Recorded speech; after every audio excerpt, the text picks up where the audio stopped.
What's up, SnEaKyNation? SnEaKy-P here, back with all the news after Week 16 in year number 2 of our 49ers franchise, where the 49ers picked up a huge loss to their division rival, the Los Angeles Rams. The 49ers would start off with the ball first. This is Willie Snead down the right side of the field. He would take it all the way to the 30-yard line, but on 2nd down and 7, Dimitri Todman in motion. It's behind him, and Alec Ogletree will get the interception on Cody Kessler. Cody Kessler not having a great game. The Rams defense really stepped up the pressure with the playoffs on the line. Gurley on the right side, a nice run of 13 yards. And then on 1st down and 10, this is Aiken putting the jukes on Demetrius McCray. That would set the Rams up with a Blair Walsh field goal. They would take a 3-0 lead early on in this one. The 49ers trying to get back into the game on 2nd down and 10. This is Dimitri Todman, a big play. However, the 49ers would end up punting the ball away on 3rd down and 17. Jared Goff under pressure, throwing on the run, and this is Aiken all the way to the 48-yard line, a 27-yard play, and then right up the middle, Todd Gurley getting them into field goal range, where Blair Walsh will connect on his 2nd of the day. The Rams a 6-0 lead here in the first half, but the 49ers do have some time, and Dimitri Todman with a big grab there, and then Kirkland Marion down the right side of the field. He would take it all the way to the 13-yard line, a 36-yard play. But on 4th down and inches, he is unable to convert. The 49ers leave 3 points on the board, and we are in the second half. Going for it on 4th and 2, the Rams will connect, and that will set up this Kenny Britt touchdown. The Rams will go up by 2 possessions now, but they are going to try to get the 2-point conversion.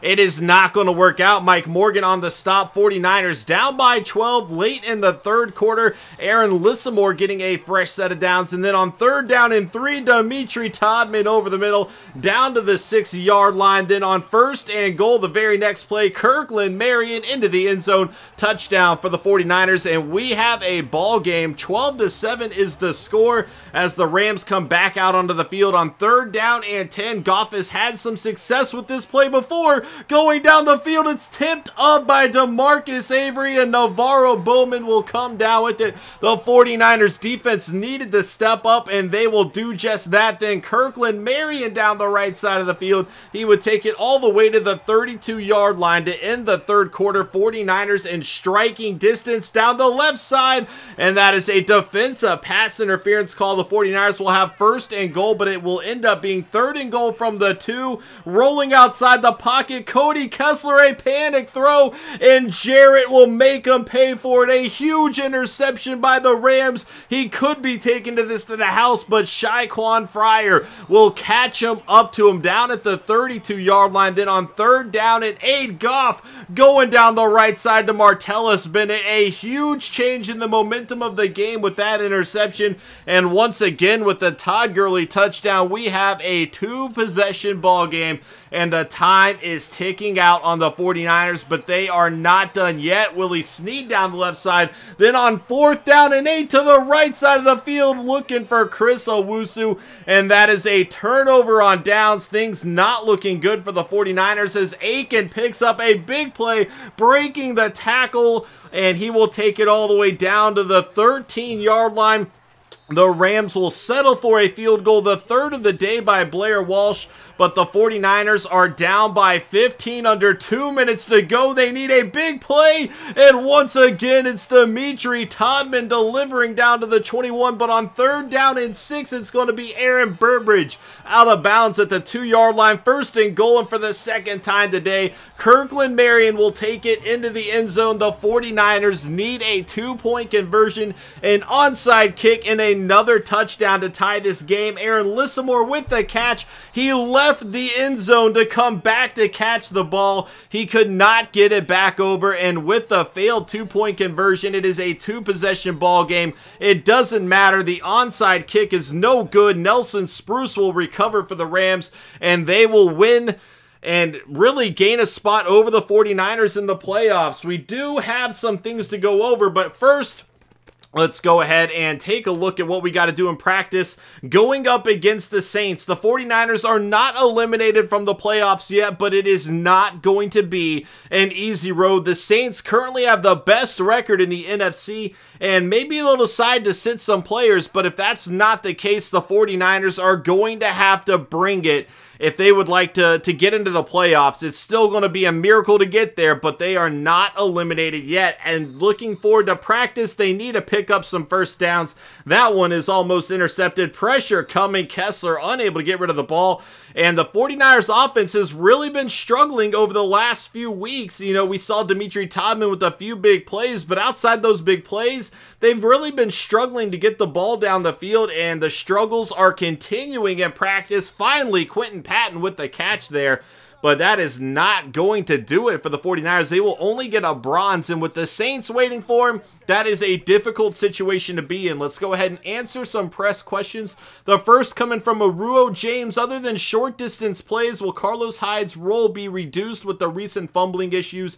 And we really want to have a two-back system. He has been playing okay other than those fumbles, and it's not something we really expect from him a lot. Obviously, those fumbles have not been ideal for us, and certainly we would like to see him hold on to the ball a bit better, but overall, his role's still safe. We want to have a two-back system, and we have a lot of faith in him and Kirkland Marion together. The other question coming from J-Dubs, do you plan on upgrading defensive line since they rarely generate pressure? And I don't think defensive line's much an issue. We run a 3-4 defense the majority of the time, so it's really not going to be those guys generating a whole lot of pressure. The issue right now has been Aaron Lynch has been near invisible this season. We have hardly called his name at all. We really need him to generate the pressure. You know, DeForest Buckner is getting double teamed on the line. That should make things easier for Aaron Lynch, and right now it's just not happening. On the other side, Armstead hasn't been, you know, getting sacks like he was last year, but he's also freed it up for Mike Morgan to make as many sacks as he has had. So right now we feel okay with them. Maybe get a defensive tackle because we still need to figure out our run defense issues. They have been better in that regard, but I think the issue is more at outside linebacker than it is with DeForest Buckner or Armstead at the moment. So it's not a big need. If we see somebody that we feel like is really going to step in and contribute right away, of course we're going to take them, but we do feel like we have other needs that we need to address first. Let's go ahead and check out all of the scores from around the NFL. First up, we have a 31-28 victory by the Lions over the Falcons. Both teams after this game are now 8-7 on the year, and that is very important because the 49ers are also 8-7. So with the playoffs looming, you know, we're a week away now, it being week 17, all these teams fighting for a wild card spot. It's going to be interesting to see who comes out on top, but again, the 49ers are right there in the picture. Jeremy Curley and Vance McDonald, two former 49ers, with a great game for the Falcons there. Sacks, it is led by Ezekiel Ansah. But it's really going to be interesting because, again, the Falcons not winning the South, the Lions are not winning the North, so both teams currently competing with the 49ers for that wild card spot. 44-10, the Steelers with a victory over the Ravens. The Steelers now at 12-3 on the year. The Ravens at 5-9-1. Ivory with 2 touchdowns. They've been dealing with the injury to Le'Veon Bell. It has not slowed them down at all yet, though. Antonio Brown not getting a touchdown. He did have 7 catches on the day, but really it was Ivory who stepped up for the Steelers in this one. Timmons going to lead the way in tackles there. 2 sacks for Judon there. Interceptions, 1 by Mike Mitchell.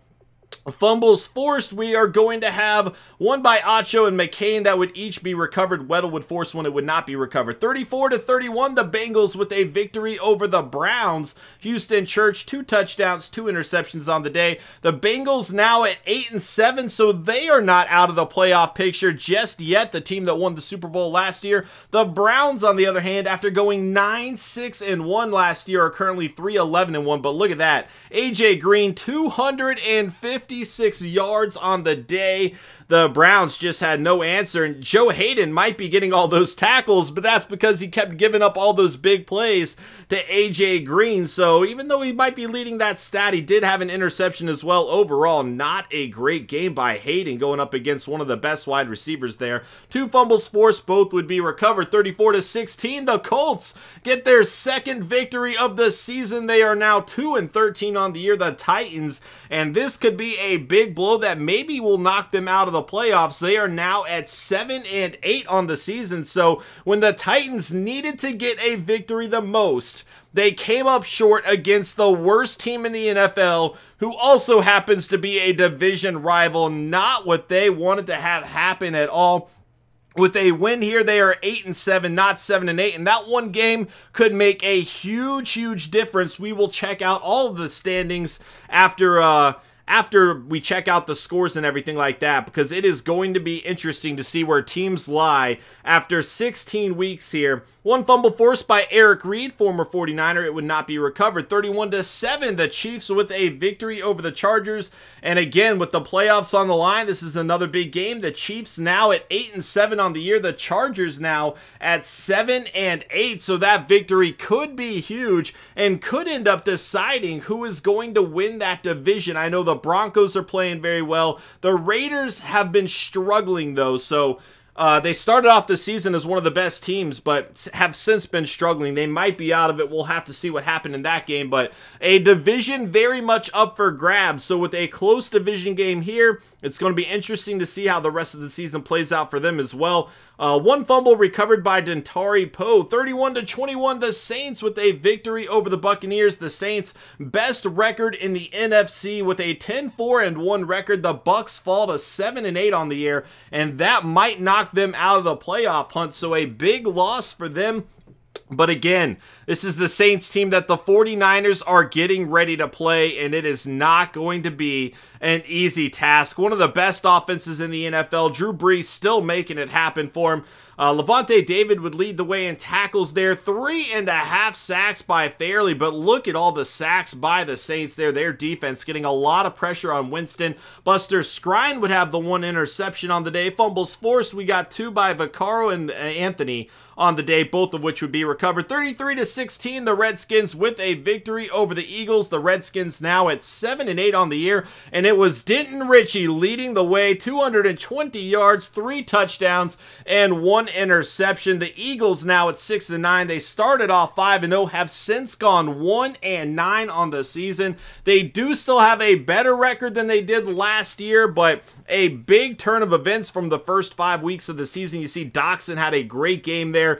Young wide receiver and a young quarterback starting to get that chemistry going, and might be something worth keeping an eye on in the future of this series. Interceptions, we have 4 on the day. Carroll would get the 1 for the Eagles. Josh Norman would add another to his total there. Fumbles forced, 1 by Logan, it would not be recovered. 27-11, the Packers with a victory over the Vikings. The Packers now at 10-5 on the season. The Vikings now at 4-11. So again, we saw the Lions earlier. They are 8-7. We saw the Falcons. We know both of those teams are competing for a wild card spot. Right now, the Packers have already won this division. The Saints have already won the South. So really, it's going to come down to a bunch of teams in the mix for a wild card spot. Jake Ryan would lead the way in tackles. 2 sacks by Nick Perry on the day. Interceptions, we got nothing going on there. Fumbles forced and fumbles recovered. The Vikings still dealing with quarterback injuries, as we saw there. 45-27, the Patriots with a victory over the Jets. The Patriots now at 10-5 on the year. And James Vallejo with another monster game. 268 yards, 3 touchdowns, 0 interceptions. The Jets now at 4-11. So if the Patriots win in Week 17, they will end the year 11-5, which is 1 game better than Tom Brady did last year with the Patriots at a 10-6 record. James Vallejo having himself a monster rookie season. A great situation for him to be in, coming into a very good team right off the bat. But overall, I think he has played well above expectations, and it's interesting to see a rookie lead a team to this degree here. Something that, other great quarterbacks have done. 24-20, the Dolphins with a victory over the Broncos here. The Dolphins now at 7-8 on the year. The Broncos at 9-6, and this is a big loss for the Broncos, because while they do still have the lead in the division, we saw that the Chiefs are 8-7. So they are right on the Broncos' heels. Had the Broncos been able to win this game against a Dolphins team that might not be as good, they would have guaranteed themselves a playoff spot. As it stands right now, though, they are still going to have to earn their way there. And even if they do get a loss, they might end up winding up in the wild card if the Chiefs win the division. We'll just have to keep an eye on that. One fumble by Bryant, it would not be recovered. 17-10, the Giants with a victory over the Raiders here. And that's another big game. The Giants at 5-10, the Raiders at 7-1. So had the Raiders been able to get a victory over a Giants team that's been struggling, they'd be in the playoff hunt as well. And this is especially odd because the Raiders started off the season on fire. At one point, I think they might have had the best record in the NFL, but kind of like the Eagles, the wheels just fell off and they have been struggling greatly in recent weeks. And this loss is certainly a big one that, again, might knock them out of the playoff hunt. 2 fumbles forced, neither recovered. D'Orshay, one of the guys forcing the fumble there, though. 30-14, the Bears with a victory over the Cardinals, and the Bears are a team on fire right now. Both Cutler and Danny Whittington getting involved in this game. Whittington actually throwing for more yards, but 2 less touchdowns. Neither of them had interceptions. The Bears at 10-5, the Cardinals at 10-5, but we have seen the Bears pick up some very good wins over some very good teams over these last few weeks, and it really shows that this is a team with a lot of momentum. And if you are going into the playoffs, you want momentum on your side. This is a team to look out for right now. It'll be interesting to see if it's Cutler or Whittington leading them in the playoffs, as you see Corey Orr with another sack to his total. He has had a monster rookie campaign. 2 fumbles forced by Minter, neither of which would be recovered. There were 2 other fumbles by Jefferson and Kilpatrick that were, though. 28-24, we have a victory by the Cowboys over the Seahawks. The Cowboys now at 9-6 despite their early season struggles. The Seahawks now at 7-8 despite winning the division last year. They are currently in last place.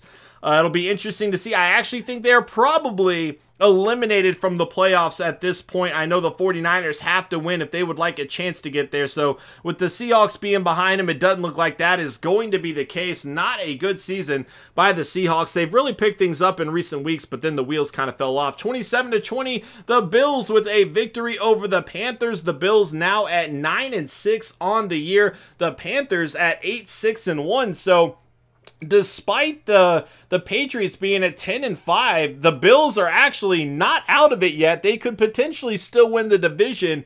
I don't know what their matchups between the two teams are like, but the Bills very much in the picture, if nothing else, for a wild card. The Panthers also in the picture for a wild card at 8-6-1 right now, but this loss is not good. Had they won this game, they might have guaranteed themselves a playoff spot, but with the loss, it is up for grabs. 41-18, the Jags with a huge victory over the Texans. The Jags now at 5-9-1. The Texans now at 9-6. And again, we keep talking about teams dropping the ball here in Week 16. The 49ers did, but we've seen a lot of other teams do it as well. The Texans could have guaranteed themselves a playoff spot with a win against a Jag team that came into this with 4 wins on the year. They couldn't make it happen. And now, again, we're looking at the playoff picture and how this is going to play out. So it's going to be an interesting Week 17. And let's check out the fumbles here, and then we'll get on to the players of the week. 2 fumbles, neither of which would be recovered. Drew Brees, 27-35, 286 yards, 3 passing touchdowns for him. Pernell McPhee, 9 tackles, 3 sacks. Joe Hayden, 15 tackles and 1 interception, despite the fact that AJ Green on the other side went off on him for 11 catches, 256 yards and a touchdown. I don't know how both of those players can win that award when they were going head-to-head like that. I don't necessarily think Hayden's supposed to be there, but he did have a lot of tackles. Here we are with the playoffs. The Steelers leading the AFC North, the Patriots the East, the Broncos the West, and the Texans leading the South right now. The Bills are currently in line for one of these wild card spots, and then you have the Chiefs and the Bengals fighting for the other right now. And again, the Bengals, they went in as a wild card last year. They ended up winning the Super Bowl, so you cannot rule them out just yet. A few other teams in there as well. The Saints leading the NFC South. The Bears leading the North over the Packers. So the Packers have one wild card spot right now. The Cardinals leading the West. You got the Cowboys leading the East. And the Panthers have the other wild card spot. But if they get a loss and the Rams, Lions, Falcons, or 49ers get a win, one of those teams could jump them there. However, it's just not looking good for the 49ers at the bottom of the list. The other three teams might have the advantage over the 49ers by the looks of things. So the 49ers really need the Panthers, Rams, Lions, and Falcons to all lose if they would like to get in. And that's on top of the 49ers beating the best team in the NFC. Look at this guy's name, Kirkland Merriam. That would be so confusing with Kirkland Marion already. Corey Essex, another wide receiver. Okay stats. I don't know. They're saying undrafted talent once again. You got Keelan Phillip here, a 7th round guard, and not good impact block, but for 7th round, you kind of, you know, beggars can't be choosers. Then you have Crandall Heath here, mid-first round. I don't know about him. His pass block is terrible for a tackle. And here are the Saints, the best team in the NFC. Drew Brees going to be the quarterback there, having himself a monster season. Jeremy Hill coming over from the defending Super Bowl champ Bengals, and he is having a great season there as well. Cooks, a very good young wide receiver. Riley Cooper joining them in free agency as well. Not the greatest receiving crew outside of Cooks, though, but they do have Fleener and Josh Hill at tight end. Armstead, a great left tackle for him, a pretty solid offensive line throughout, really, and that has really helped their run game get going, which opens things up for more for Drew Brees there. Cameron Jordan is going to be at left end, Kruger at right end, defensive tackle Fairley, who we just saw have a big game, and then Rankins, the second-year pro. Anthony going to be at left outside linebacker, Pizluzny and Laurinaitis at middle linebacker. Harris Blevins, the first-round pick for the Saints, is injured for the game, and that is a big loss to their defense. We saw him having an outstanding year early on. Not the best secondary here for the Saints, and that might be something the 49ers could maybe take advantage of. But again, 49ers offense has really been struggling lately. We'll have to see if they can get their act together, pick up a Week 17 win, and maybe earn their way into the playoffs. It's certainly not going to be an easy road, but they're not out of it just yet. We'll have to see what happens. Harris Blevins and another rookie here, Bain, are both injured, and that is a big blow to their defense. Not what they anticipated at all. But it looks like Bain will be back there. Blevins not too far behind, but still missing significant time with the playoffs coming. Thank you guys so much for watching this video. I hope you enjoyed. Hit that like button if you did, and I will see you guys next time. Later.